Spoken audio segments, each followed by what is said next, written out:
face down Sploodle, or Sploodle. I don't really know how you pronounce it, but I heard that this is what they call when dogs splay their hips out on the ground.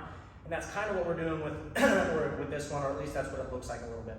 So the point of this is to learn how to engage my core, my smiley face, and then really get into a nice leg abducted, firing the glute med quite a bit. And the point behind this is we're going to improve maintaining a neutral to posterior tilt while we fire muscles that we would normally feel during an explosive jumping movement, like a clean snatch, a jump, or even when we start to run, not hyperextending our lower back. Running is in sprinting.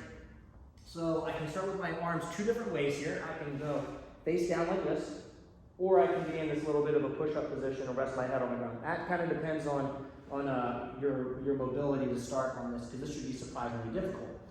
So the first thing I'm going to do is I'm going to pull my ribs down and tuck my hips under. Right now there's no space between my belly and the floor, and I have an arch in my back.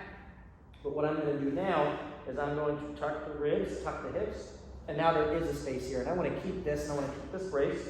And then I'm slowly going to work my feet wider and wider without losing my brace.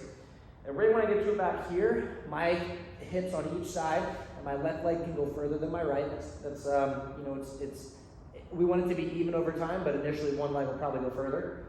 And it feels like my right hip is going to cramp, and that's my weaker hip for sure. And it's okay if it cramps over time, that will happen less often. So I'm feeling an insane amount of core. I feel my upper back. I feel my glute med quite a bit, and I'm just going to hold while I focus on breathing here and try and get as much tension in my core and in the side of my hip as I can. And that's what we're going to go through for the face down.